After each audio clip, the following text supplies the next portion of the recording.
Well,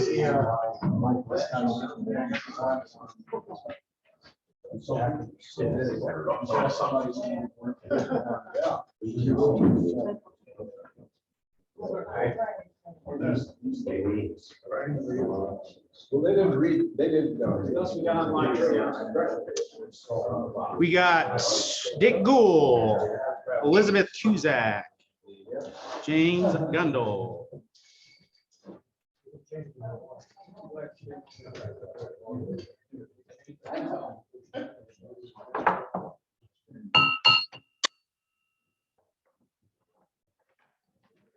All right, welcome to Beavercreek Rotary. First meeting of 2022. Actually, it's my first meeting in person. I want to thank Brandon, who's not here, of course, for covering for me, and really Eric, because Eric covered. Made it a very interesting meeting, but thank you, Eric. We have a very special meeting today, as you can see. Everyone get a good look at that photo right there. I'd like to thank our greeters, Ed and Fran O'Shanesty, Eric Marcus for being our ticket master, of course, Mike Zwick, Pete Bales, and Mark Weinstein for our great programs. Jim Gundel and Alex O'Hare for the website and YouTube, and Pete Landrum for being our Zoom guy. I want to thank all of our people on Zoom right now. We actually have 7.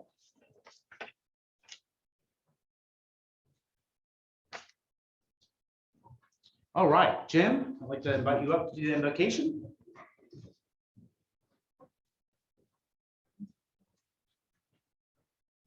Would you please join me in prayer?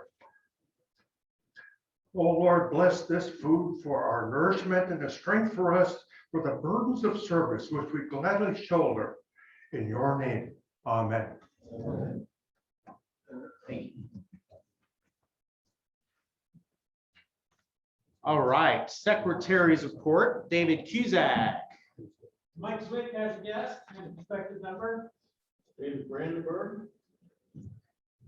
David, good to see you again. Alex O'Hare as a two guests. One guest, 2 guests are not here yet. Running a little bit late, but our chair of our trustees, Deborah Wallace, Again, and our fiscal officer, Ryan Rush. Ryan. I'm not sure I have everybody on Zoom accounted for, but we have an attendance of 55.4%. Perfect, thank you.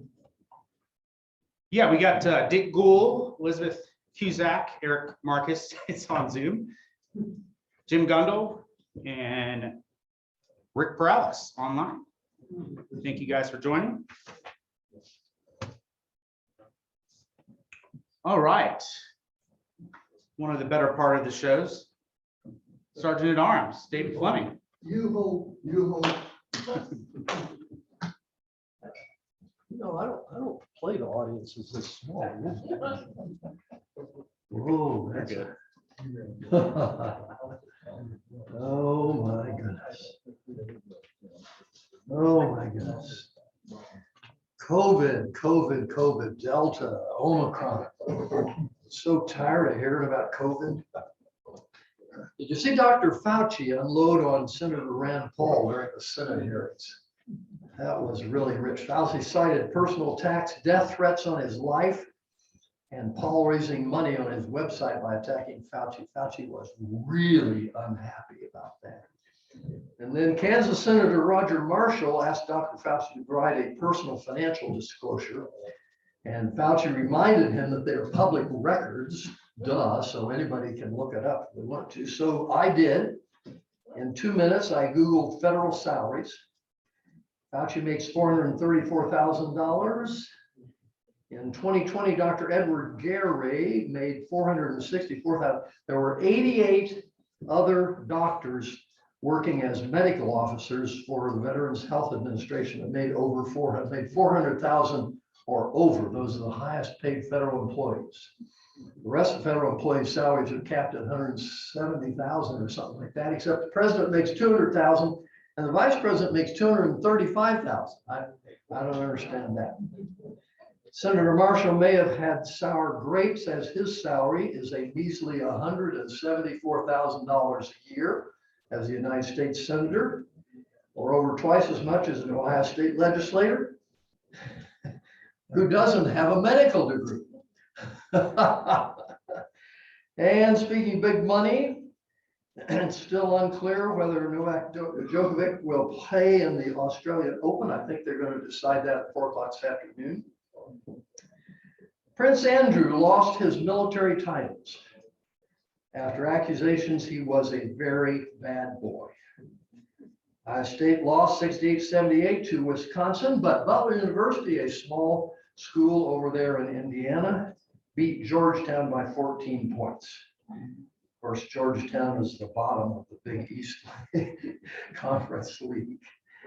Oh, Capitol rioter Jenna Ryan, a Texas realtor who flew to the January 6th insurrection on a private jet, announced that she will use her 60-day jail sentence to lose 30 pounds, detox her system, and finally dial in her yoga regimen. If I do that, said Ryan, who's 50 years old, then it will be worth going to prison. 2 of the hippopotami at Belgium's Antwerp Zoo were diagnosed with COVID. The zoo's vet reported that the hippos are so far only suffering from runny noses. So good for them.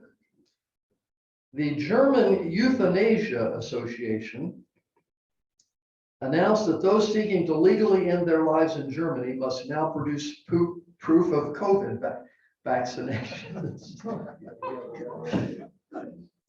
I'm not sure why that's funny, but it does seem a little strange. The organization said the requirement is needed to protect medical staff whose work requires human closeness.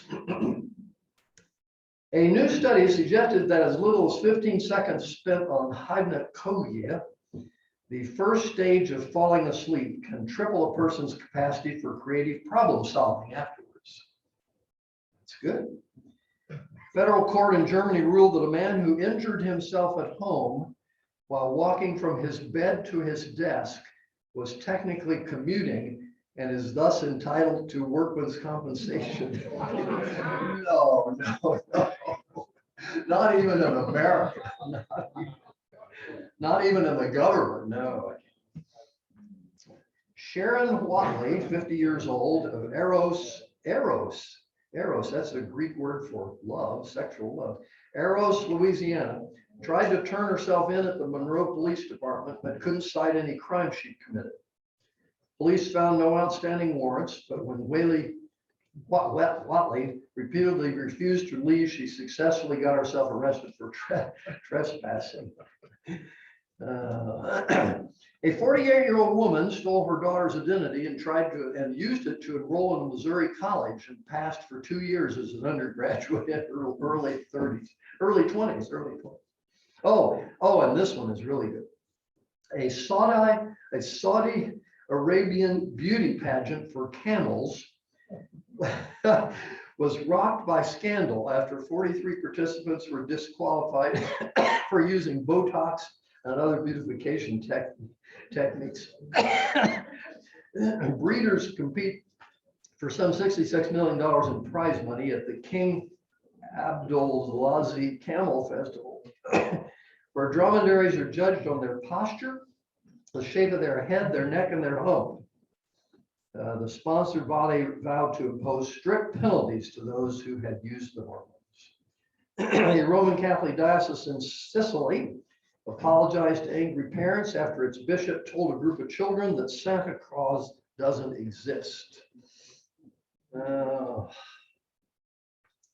Woman created a stir on a Delta Airlines flight by breastfeeding her pet cat at mid-flight and refusing requests to stop. She had a hairless cat swaddled up in a blanket so it looked like a baby, according to a flight attendant. The attendant said the woman was trying to get the cat to latch, while the pet, evidently unhappy about flying, was screaming for its life. Okay. Homographs Homographs, words of like spelling, but with more than one meaning. A homograph that is also pronounced differently is a heteronym. Homographs and heteronyms. For our visitors, you have to know that there's a continuing effort to kind of upgrade the information and intelligence of the members of the club. And so here's some homographs. The bandage was wound around the womb. Hey, good, Scott. Very good. You got it. The farm was used to produce. Yeah, you're good. The dump was so full it had to refuse more refuse. Yeah, that's good. We must polish the Polish furniture. He could lead if he could get the lead out. The soldier decided to desert his dessert in the desert. Hey, you guys are really good. Oh, since there was no time like the present, he thought it was time to present the gift. A bass was painted on the head of the bass drum. Yeah. When shot at, the dove dove into the bushes. I did not object to the object.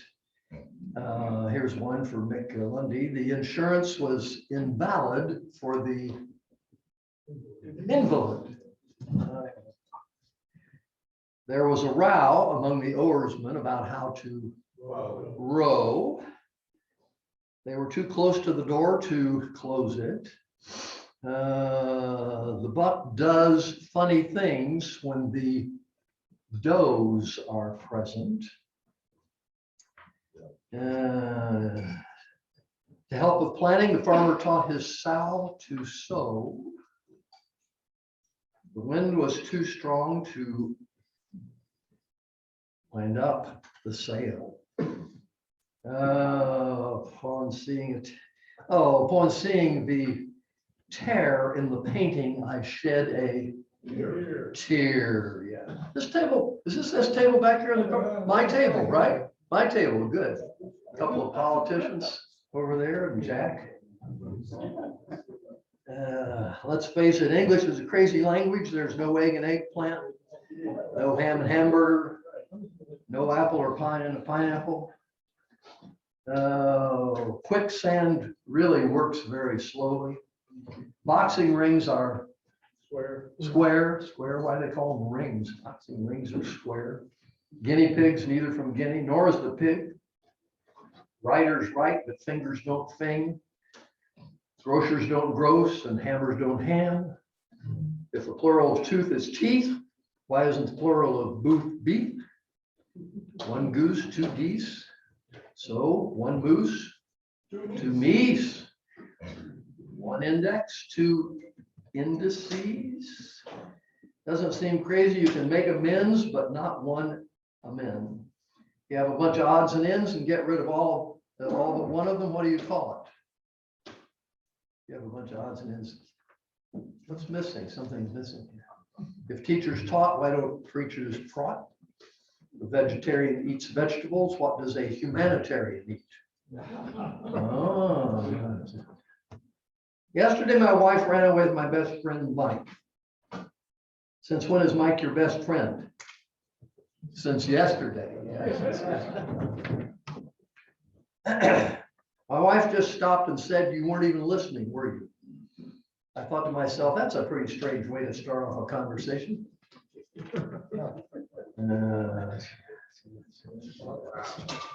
I think that's about it. Yeah. Well, I did hear about a little boy who had a terrible nightmare. He woke up just crying, sobbing. He had dreamed that his grandpa, his Aunt Millie, and his father had all died. And his mother went into his bedroom and consoled him, got him all settled down. She said, you know, Henry, that was just a dream. It's really not going to happen. The next morning, before they were even eating, or as they were eating breakfast, they got a phone call and grandpa had died. And the husband and wife didn't know what to think about it, but you know, it's just a coincidence. Things like that are obviously just coincidences. Later on that day, the phone rang and the wife answered the phone and Aunt Millie had died. She called her husband at work and told him that Aunt Millie had died. He was really unnerved. So the father spent the rest of the day at his office, sitting at his desk. He could hardly do any work. He's looking over his shoulder. He's paranoid. He didn't know what's going to happen next. Makes it through the day. He gets home. His wife greets him at the door and she says, you know, the strangest thing just happened. Our mailman died at the front porch this morning.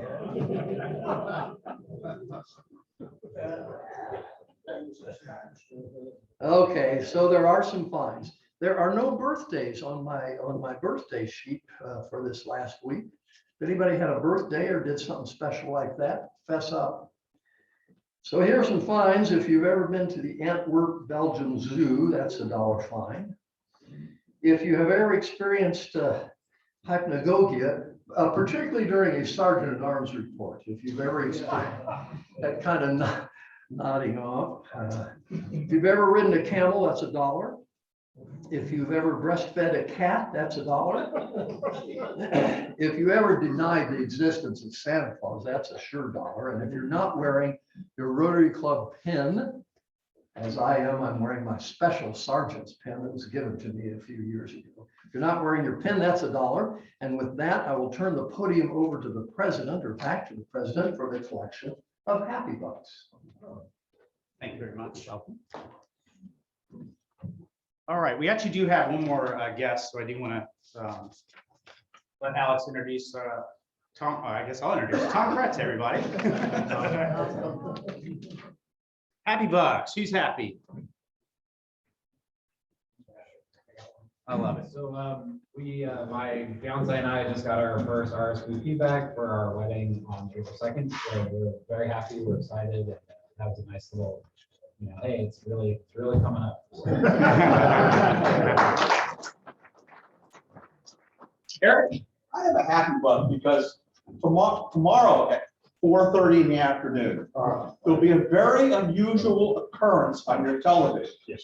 You will see a certain team from Cincinnati playing in a playoff game. Matt, Go Bengals. who did? Pete? I'll put another one in there, corresponding with Eric's. Yesterday, I got a phone call from Fairborn Rotarian, which a lot of us know, Jamie Hensley. And he is taking me to see the Bengals tomorrow. Ah, nice. It's a good guy. I have a Happy Buck announcement. What's the date after this Saturday? Next Saturday. What's that date? 22nd? There will be a very special basketball game played at Beavercreek High School. They're called the Beavercreek Rollers, and they're all wheelchair athletes. Okay. The game's going to start around 2. It'll be just after the boys varsity game. And they're playing another roller team from the Cincinnati area. So if you don't have anything to do, or you want to see something that's going to be really cool. And you probably all remember James Turpinning, okay, the guy that got the house. He's their coach. Now he may not be there because I just found out he just had heart surgery. So hopefully he'll be there to cheer his team on. But anyway, that'll be Saturday at the Beavercreek High School at around 2 o'clock. All right. Alex? I've got 2 happy bucks. One, I'll be joining Pete and Jim tomorrow watching my Bengals play. Hopefully it's a little warm. It's gonna be warm, but the snow's gonna be Sunday, so we're good. And today, my daughter flies home from Florida. She takes off. It's 84 degrees. She lands will be 13.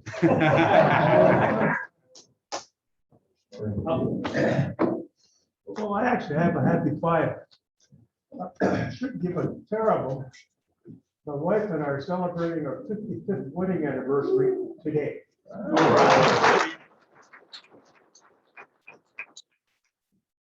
Anyone else? I paid my fine. I have ridden a camel.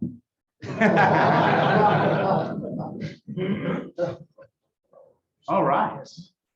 Do the raffle. What's the winning ticket? Okay, the first holding ticket number 2369480. 9480. has the opportunity- Sandy Brubaker, Opportunity to draw for the 9 of clubs. 9 of clubs. And the pot is about, I don't know, 7,200. Half the proceeds, as you know, goes to our annual Christmas basket.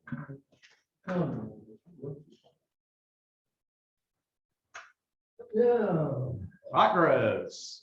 All right, we do have 2 quick announcements. The first announcement, we are still accepting nominees for the Rotary Board. So if you are interested, please let us know. We were going to try to vote for today, but Brandon is out of the country. So, and with that being said, I do have a card here. If you guys would like to sign, as some of you might have known, Brandon's father passed away. So here's a card you sign.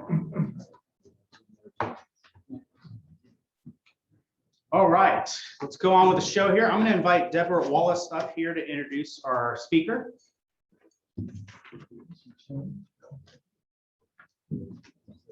We're going to change it up a little bit. We're going to have Ryan Rushing and Tom Kretz come up too, please. And this is the first time a fiscal officer from Beavercreek Township has been at a Rotary meeting, so we are very excited to have Ryan here. Good afternoon, everyone. My name is Ryan Rushing. It's my pleasure to be your fiscal officer of Beavercreek Township. Obviously joined here with our chair, Deborah Wallace, and our vice chair, our trustee, Tom Kretz, and potentially Jessica Dean, our new vice chair for the board. It is my pleasure to begin this introduction of a guest that you all know very well, and that we are very, very grateful to have serving this community and serving in many capacities, but as our township administrator. Alex Zahariev is the first Beavercreek Township administrator. A township administrator is the chief administrative officer, comparable to a city manager in a nonpartisan role, and manages the daily operations of the township. Mr. Zahariev began his service as the township administrator with Beavercreek Township in 2011. Overall, Mr. Zahariev has 35 years of local government experience, which includes service for 3 diverse jurisdictions, as well as serving over 27 years for the Beavercreek community.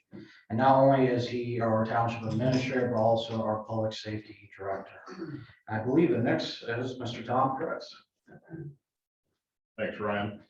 I'm Tom Kretz, one of your Beavercreek Township trustees, and my high school picture does not look anything like Alex's picture.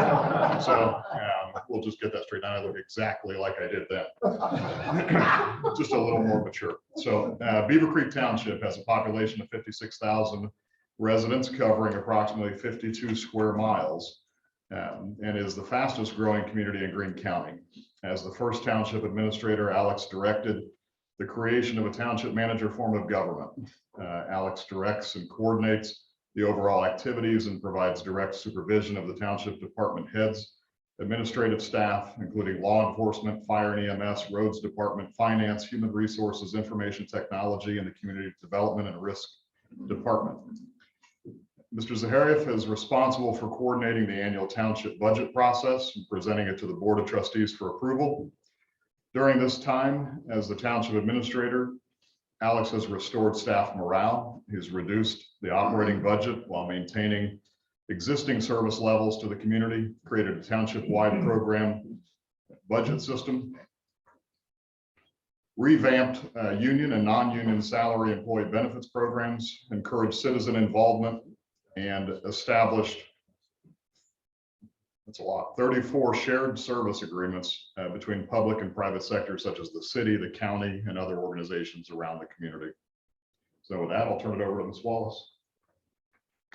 Mr. Zahariev has received several commendations and has lectured nationwide on topics related to the public service. Mr. Zahariev has both a master's degree in public administration and a bachelor's degree from Wright State University.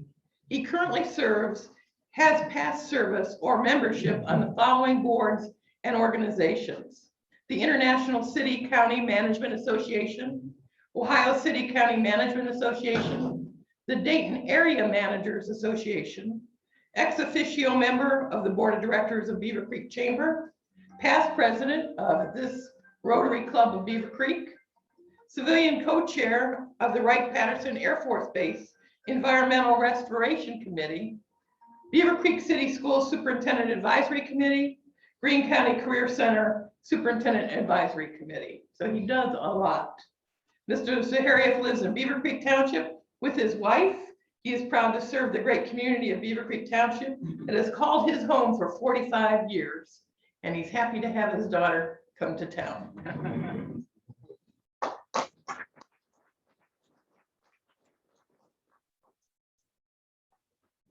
Thank you. Your money's on the table for all this kind of work.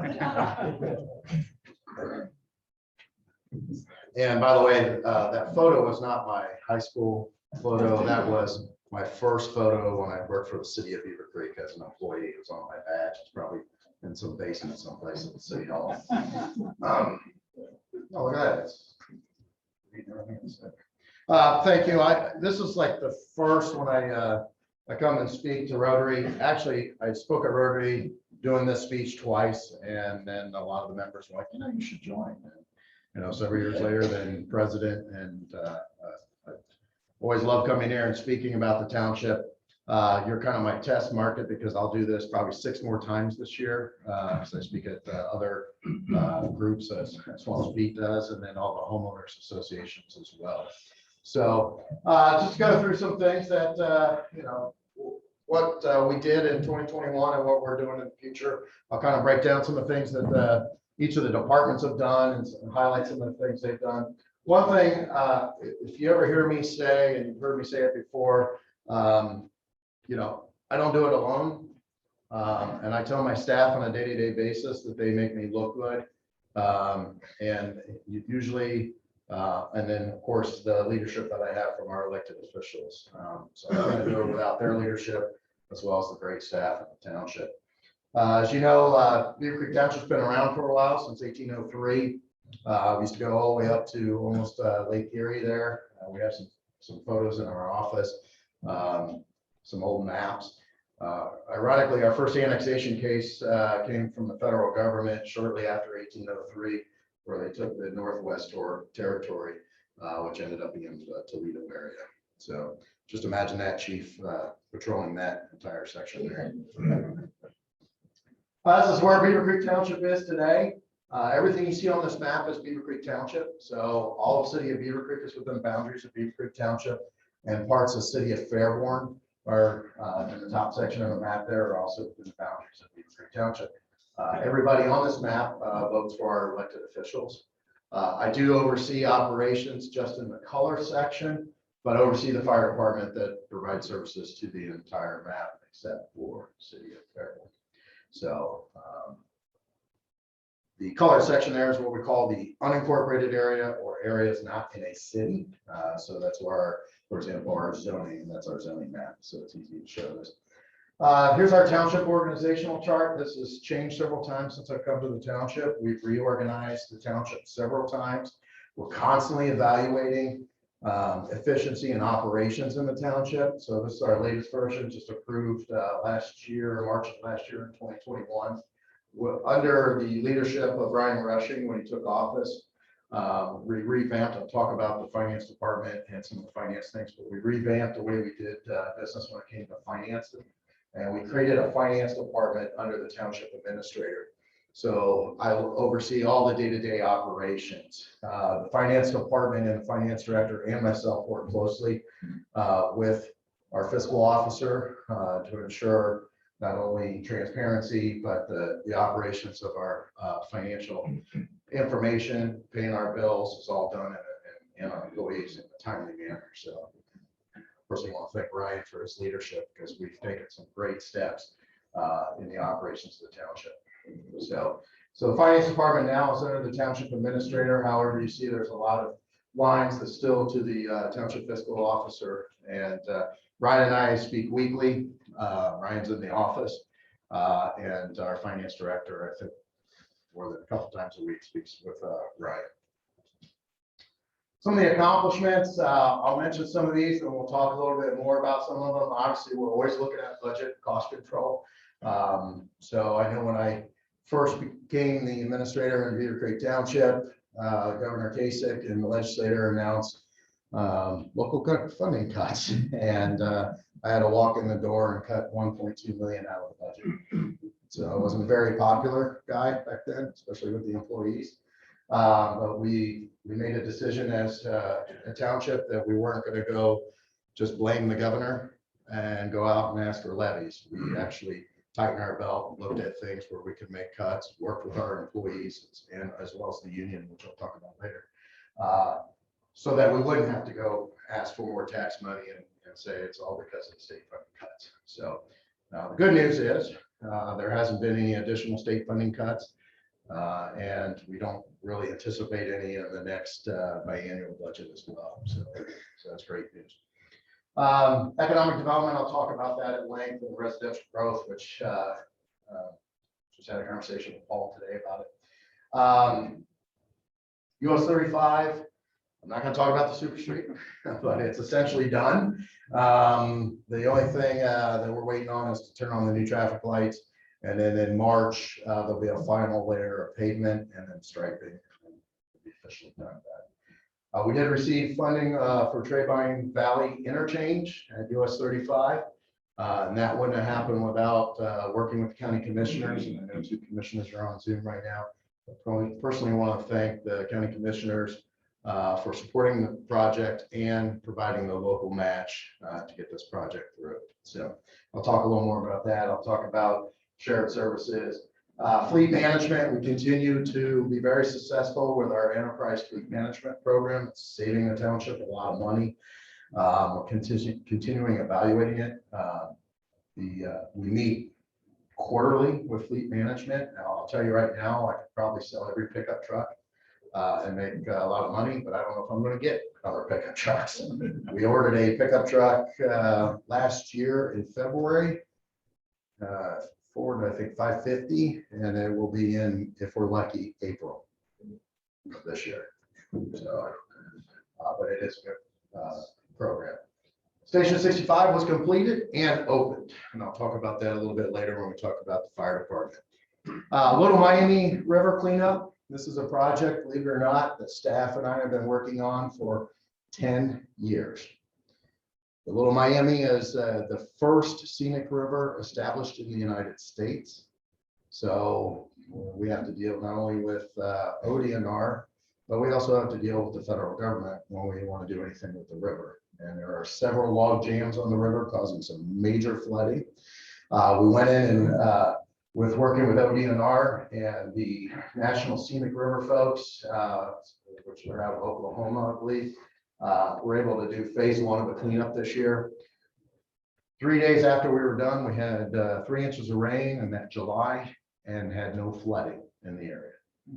We're going in February now that the ground is frozen and cleaning up some of the log jams that we could not get to. So, and then we're going to be coordinating a meeting with all the jurisdictions that touch the Little Miami River to create and work with the county, Parks and Trails, Greene County, and all the other jurisdictions to make sure that we are constantly evaluating the river and coming up with a maintenance program, whether that's local jurisdictions working together, sharing resources to make sure this doesn't happen again.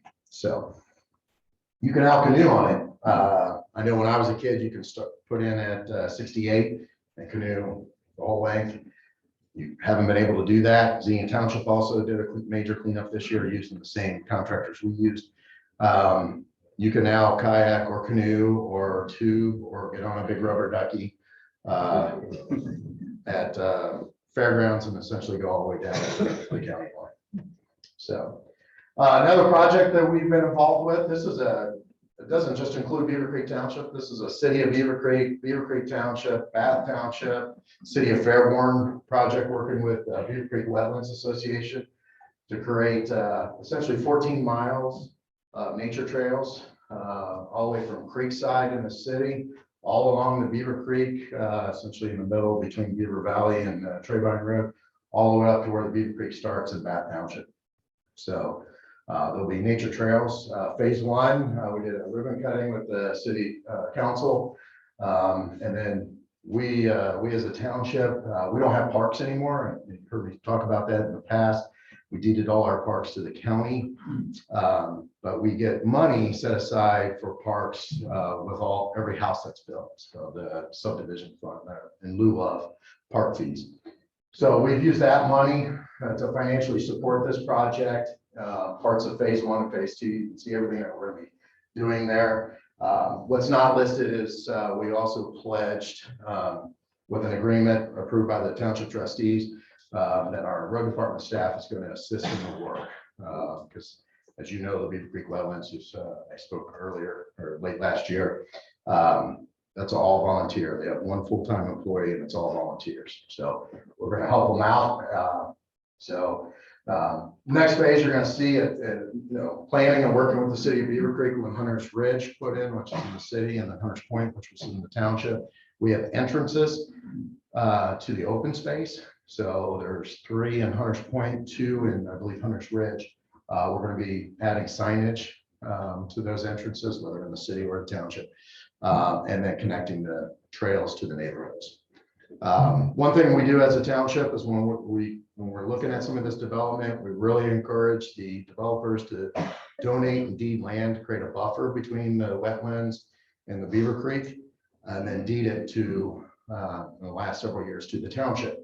So that we create a buffer between the development and the nature of the corridor, which is the wetlands and the creek. So with the intent that we work with the developer to make connections. So we are looking at putting some bridges in so we can connect both sides, east and west side as well. So that's a major accomplishment. And in 2021, we established the finance department, as I kind of mentioned, under the leadership of Brian Rushing. We took the fiscal office staff that Mr. Rushing hired and put them under the township administrator.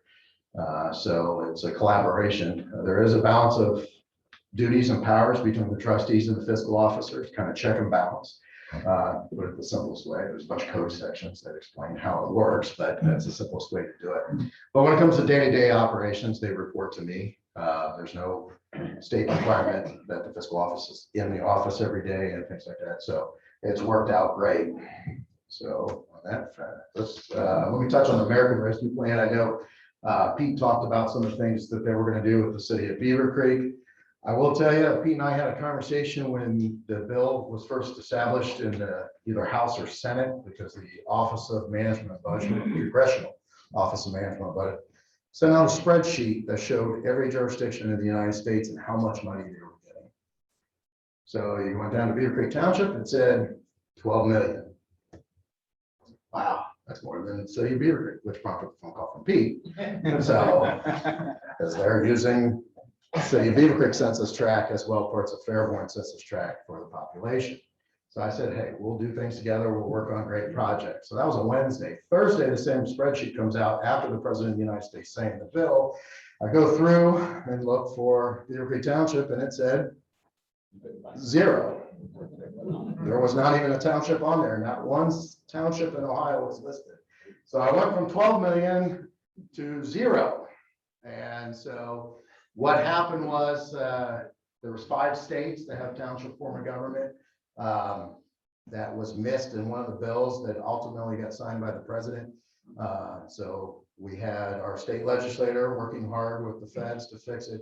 We had the city managers group arguing the township should have money. The township groups are arguing we should have money. The county associations were saying the township should have money. And our government said, you know what? You're right. We'll let the state handle it.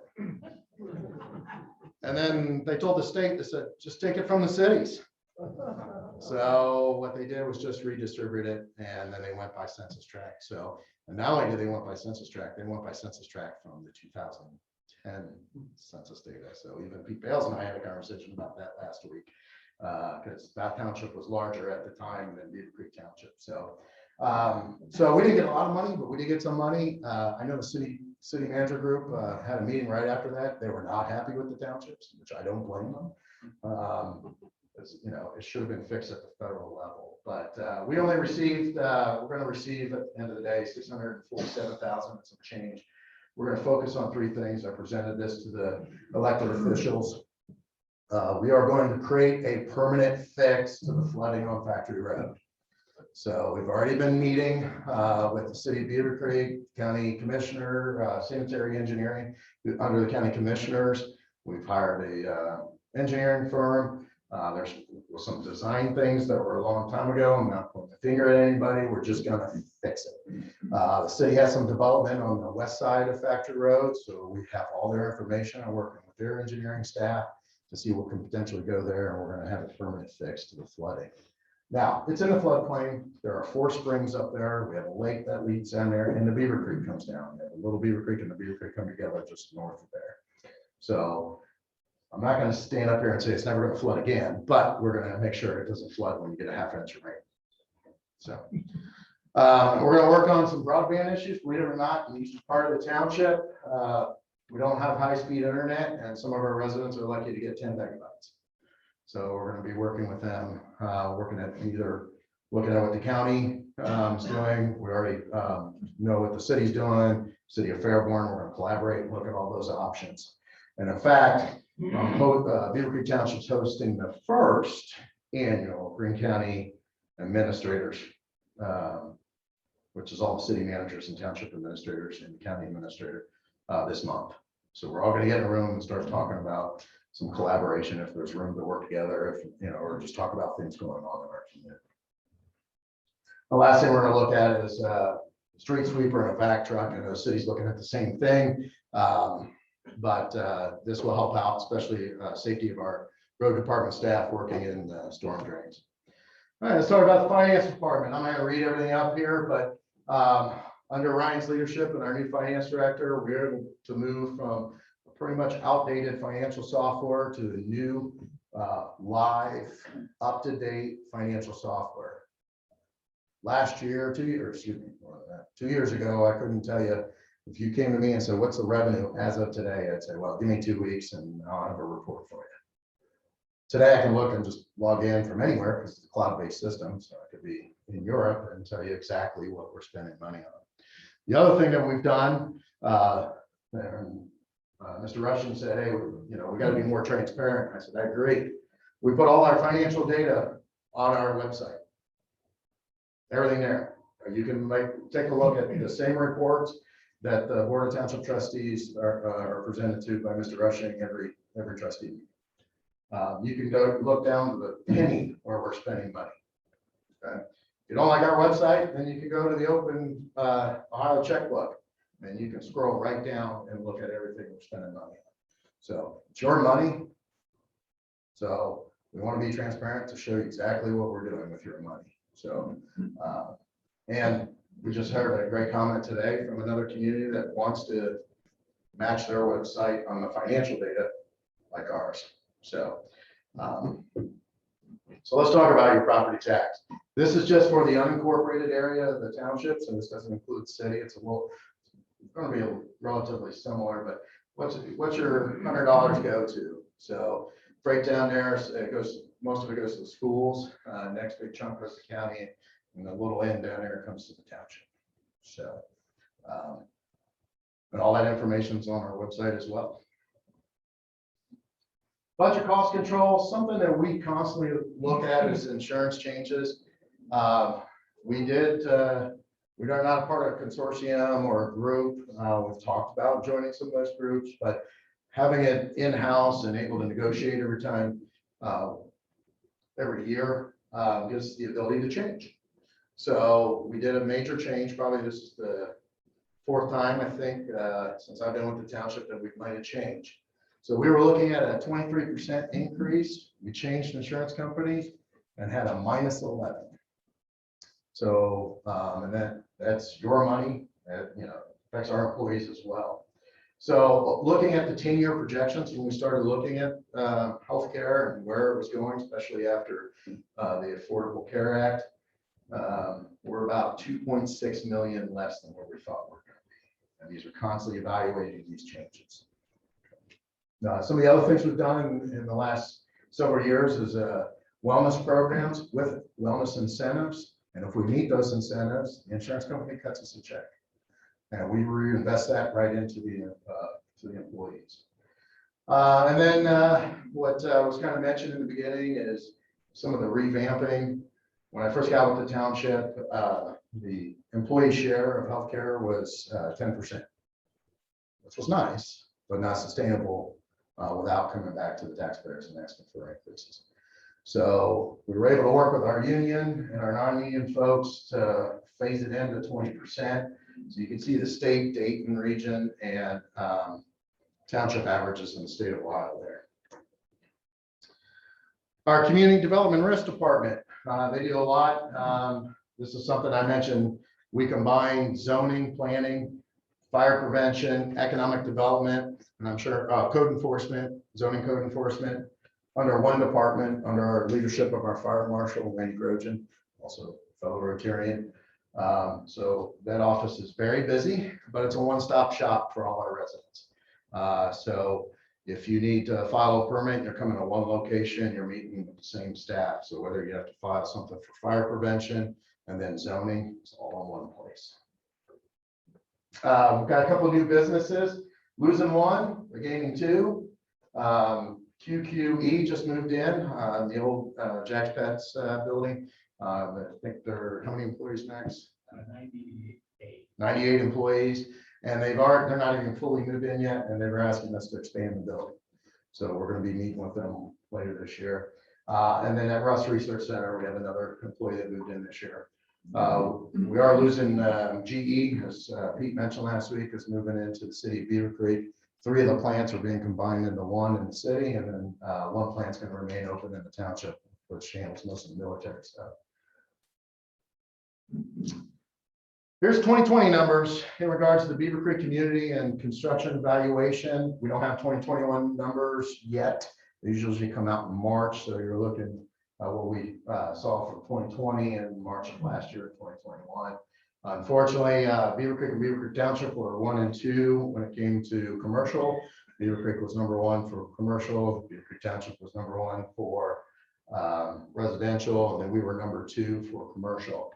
We lost out last year. Pete and I were kind of shocked and surprised at that. Sugar Creek actually beat us in residential and Fairborn in commercial. So, but we're still seeing that growth, which is good for the entire county. We're starting to see a lot of the other communities start to grow, but a lot of construction there. Let's skip through some of these slides because it's always, I speak at a lot of the homeowners association. Housing. We're building a lot of them. We can't stop it. You can see the list there. We approved, last development we approved end of 2021 was the courtyards, 162 homes in Stone Hill Village. Just met with 2 days before Christmas, another housing development that's wanting to come to Beavercreek Township. They're looking at buying land. I think we'll probably have 3 or 4 more housing developments this year. So we share this information bi-weekly with the schools. So if you go to our website, you click on the trustee meeting packet, you can see the report from the Community Development Risk Department that shows the impact, also how much taxes are going to be collected. And we share that data bi-weekly with the schools. So they're very aware of things that are coming. Housing was down, as we all know, during COVID. So some of it was supply chain issues. Some of it was COVID. Most of it was because there's a lack of workforce. So we have about 193 shovel-ready lots. And talking to the developers, they just can't find a workforce. You went into Nathaniel's Grove before summer, probably about May of last year, you would have seen probably about 50 sold signs in that neighborhood. And then drive by 2 months later and there were 50 homes. So it's more of a workforce issue. Some of it's related to COVID. Our road department, can't say enough about these great guys, the snow warriors, as I call them. They just don't handle snow and ice removal, but annual resurfacing, some major projects. One thing we did a couple of years ago and was collected last year is under the gas tax, cities and townships were able to raise the permissive motor vehicle license tax by another $5. We did that, gives equal to everybody around us, but we're using that money mostly for grants. So if we get some of the grants that we applied for, which we think we will, we're gonna more than double our resurfacing in the township. So expanding your tax dollar by using grants that are available to us either through ODOT or Regional Planning Commission. Our guys take care of the cemetery, and then in the library, one of the things we're gonna be focusing on is a new entrance to the library. We do, as you know, the township owns the library, and the library leases the space inside from the township at no cost. And then they take care of our fleet and facilities. They do a great job at that. Fire department.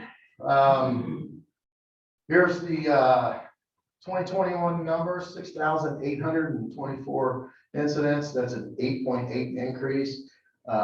We did see a 12% decrease the year before. All of that was related to COVID. Once we did that shutdown, people stopped calling 911 to go to the hospitals. They were afraid to go to medical facilities. And so we're starting to see those numbers come back. Busiest stations, 64 around the Green Indian Ripple area, obviously 63 around the mall area and all the hotels and residential up there, and then the station we just opened up, 65. We are looking at station 66, which will be located right here. It's hard to see, but we're located right here, allowing District 4 to stay in the green area and the more populated area.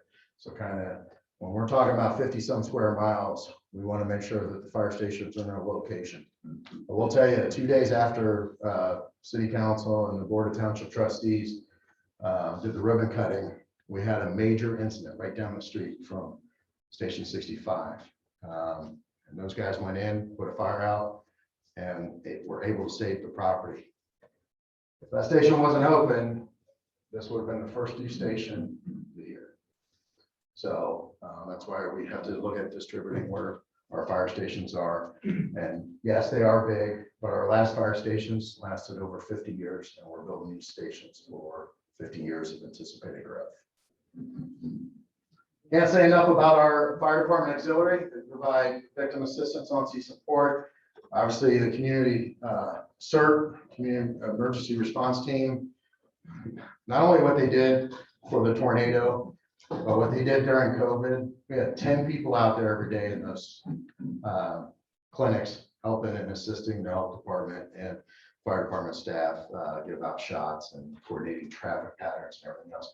What I think is amazing is the amount of volunteers we have in the community between City of Beavercreek, the COPP program, and CERT. And what's kind of neat is some of our COPP members are also auxiliary members, or some of our auxiliary members are COPP members, whatever you want to say, but it's really neat. And they provide an asset to our community. I'm sure the police chief and the city manager will say that in regards to the COPP program, but in regards to the auxiliary, it's great. We just, we had that missing person 2 months ago. We would have had to call other fire departments and staff to come in and help us.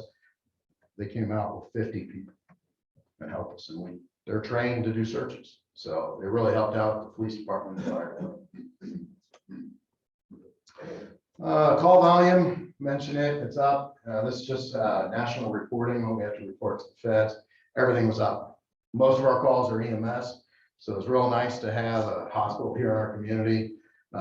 Down south, Miami Valley South, so District 4, a lot of times we make transports there and can go on service right away or even respond from there.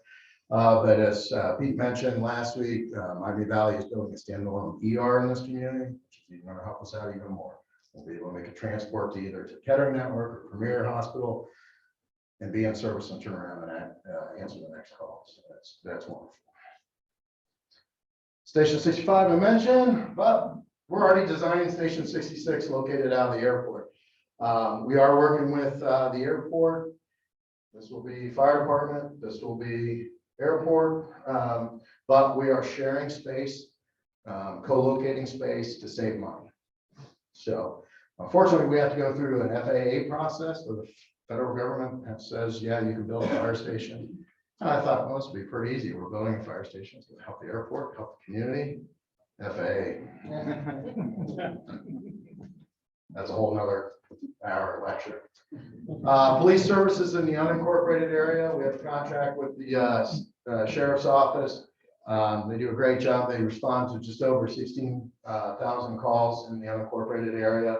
They work closely with all our other jurisdictions around, including the city of Beavercreek. It's funny, yesterday I had a meeting with one of our deputies, and they were having a meeting with one of the chief's command staff, because we are looking at co-locating some equipment, working a little more together, make sure that we're constantly communicating with each other. One thing our sheriff's office will provide in our substation is they'll come out, either host a class at the township community room, or come out to your church or business and provide ALICE training. That's alert, lockdown, inform, counter, and evacuate. Fortunately, we live in a society where we have to do those trainings. We've done a lot of them at churches in the unincorporated area. So if anybody's interested, either reach out to me or the sheriff's office, and we'll be more than happy to provide that training.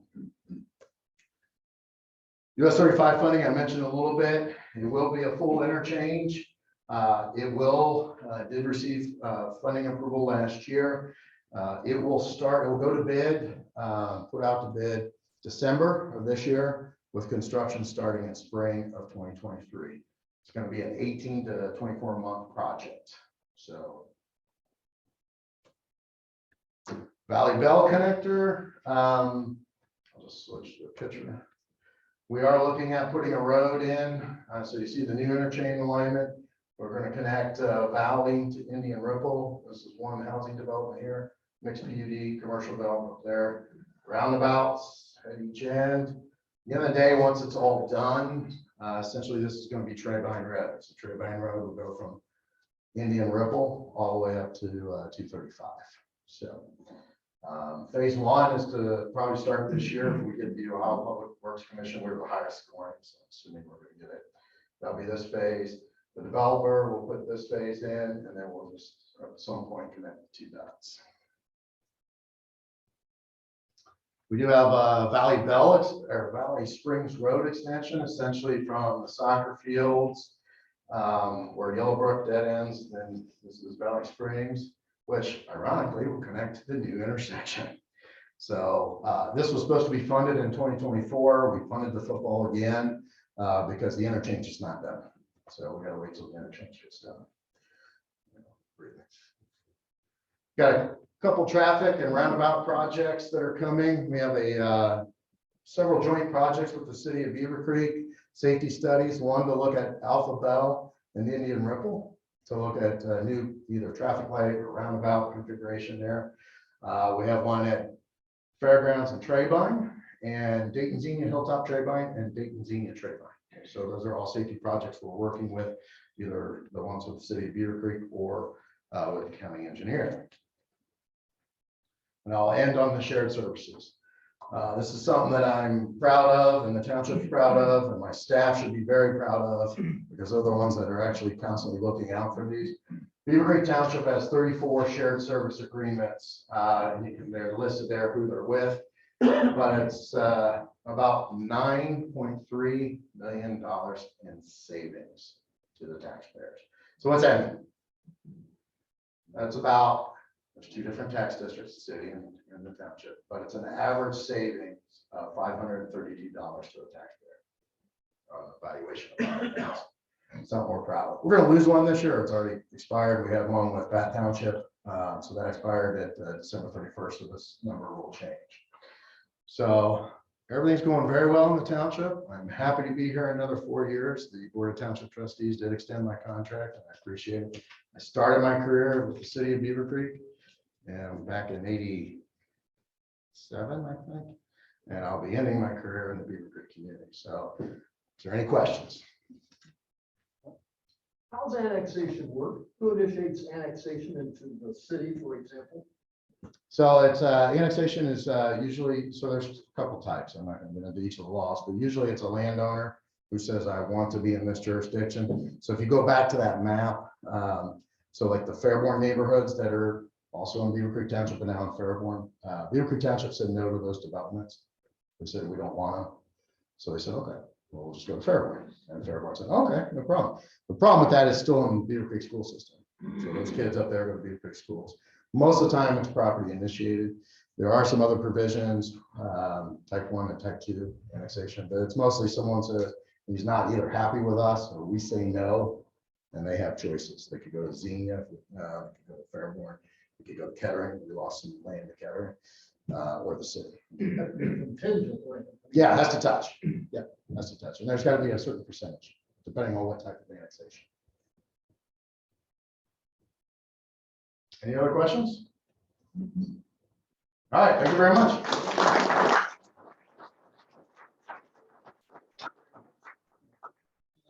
We are very fortunate to have you in the township, but definitely Rotary as well. So always looked up to you as a Rotarian and a president, but it wasn't until the tornadoes that I really was impressed. So long weekends for you guys, and of course the police station. And then I got to give it to street maintenance because they were out at my parents' neighborhood right after the tornado, cutting trees down. So thank you.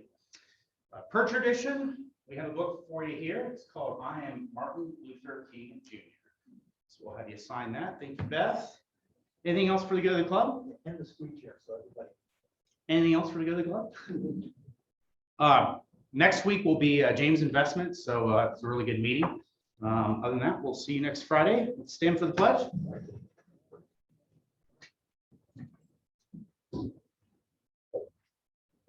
Alex?